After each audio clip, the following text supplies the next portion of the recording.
What's up, everybody? Give it like a minute for people to get in.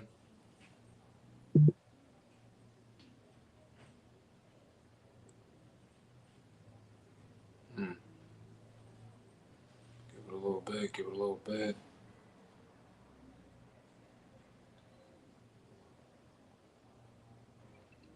So today we're going to talk about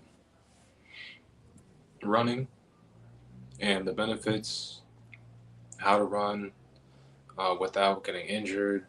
You know, distances, breathing, all the above. And give it about 15 seconds. Let people get in.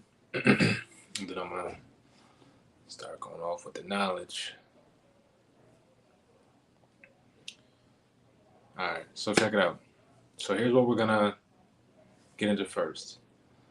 We're going to talk about how I did this run, right? I don't know what it was. Something came over me when I was like, I want to do a whole bunch of things that I know I should do that I don't do that'll benefit me. So randomly, I went on this run with my friend Ash. He runs like 50 miles, like 5-0. I don't know what he's running from, but everything's cool. So ran 5 miles with him. Some things he taught me was the 3-step breath, 3-step inhale, like that, all out, in and out the nose, which is something I already knew about. The whole nasal breathing, you get 20% more oxygen when you breathe through the nose, and breathe in and out your diaphragm as well.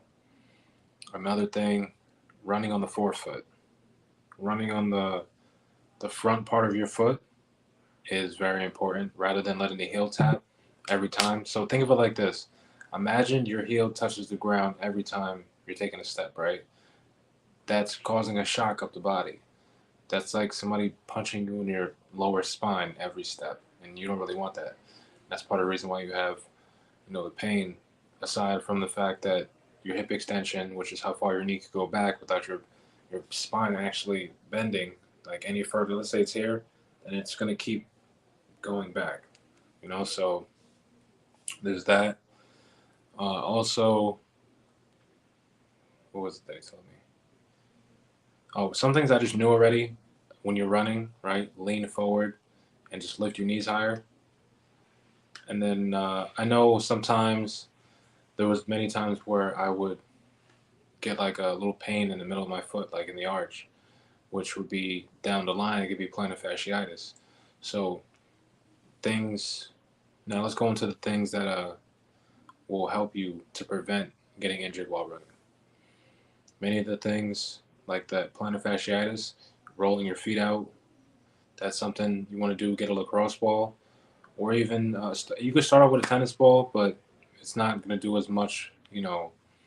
Bring as much relief because there's going to be pain, a lot of pain first, and then pain relief. So, tennis ball, lacrosse ball, golf ball. I don't necessarily recommend a golf ball to most people, so let's just stick with lacrosse ball more or less. I feel that's it's beneficial enough, honestly. Most people don't really want to go through that type of pain anyway, so you know it's a it's like a win-win. Also, rotating your knee, understanding knee rotation. If you go into my Instagram, Martin Mindset, you'll see one of my pinned reels is the knee rotation. That's something very important. Your muscle called the popliteus, which is behind your knee, that rotates the knee. It helps rotate the knee. It's important and imperative that you strengthen that. Stuff like that. Just walking around barefoot alone will help you as well. There's many things you want to, or that's one of the many things that you want to do. Just preventing yourself from getting worse. That's what we need to start doing first. Prevent yourself from worsening whatever it is you have. Like for instance, sitting down. A reel I just posted on Instagram and on Facebook and TikTok was that you need to understand that doing doing the things that are hurting you. Once you stop doing that, it'll be easier for you to build and get further rather than, the whole no pain, no gain situation. I see somebody said I did 3.2 on the beach in Jamaica. Yeah. See, and it's, we believe, because I know I told people I was going to do that, and people are like, oh, well, don't hurt your knees and don't do this, that, and the third. And it's not going to hurt your knees if you know what you're doing and if you know how far you can go as well. Don't push yourself beyond your limits. Sometimes you need to push yourself to the limit, let your body heal, and then go further. You know, maybe you can only do half a mile, maybe you can only do 1 mile. That 3.2 is nice. Even if you can get 1.5, 1.6, half of that. We all start somewhere. Don't look at the next person like, oh, he's running this and he's running that. Like, I might be a masochist. I don't know. I just like pain. Because in my mind, if I can instill the pain through me wanting to do it, now when I get hit with that pain in life, I'm not going to take the easy way out, or I'm not going to uh, break in adversity. That's what it comes down to me. Understanding that you need to build up the resilience so when life hits you, you don't break. That's why I give myself these tests through what we would call fitness, these mental and physical tests, so that when the pop quiz comes up from life, it doesn't just smack the hell out of me and I'm like, damn. Like, some people get hit with adversity and they're like, I don't even know if this is really worth it. So that's why you want to be able to. That's what I utilize fitness for, is to just help me elevate mentally, because the body follows the mind.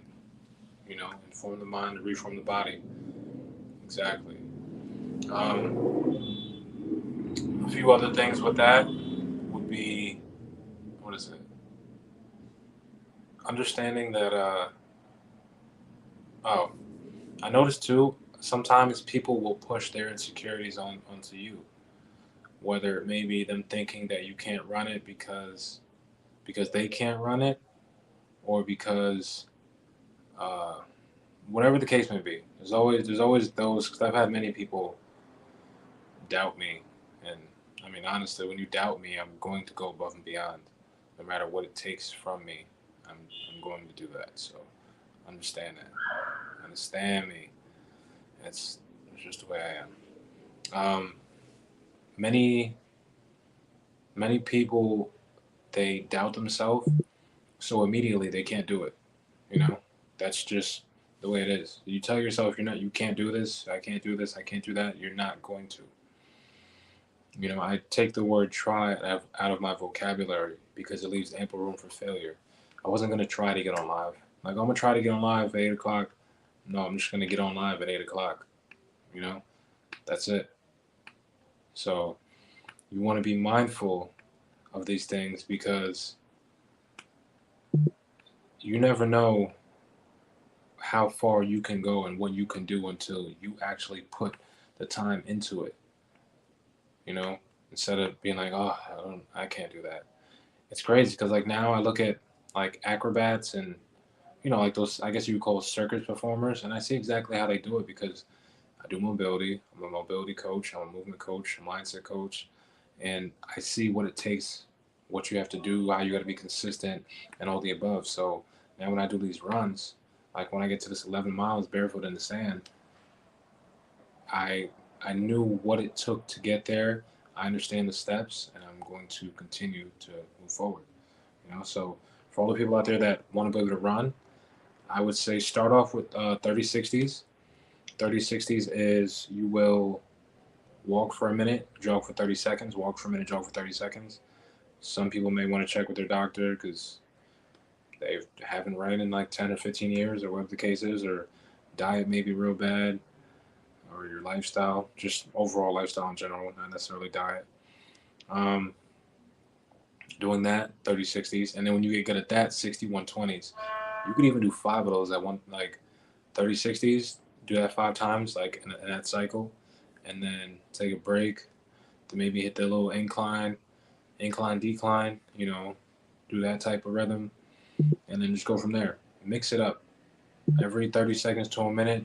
Either make it incline or decline, increase the speed. The next minute, speed it up, slow it down. You just want to you want to move around the heart rate. You don't want the heart rate to stay at a consistent pace. You want it to be rapid and then slow it down, and rapid and slow it down. That'll help you burn calories faster, you know. And also, you want to understand that the breath is the brakes on the heart.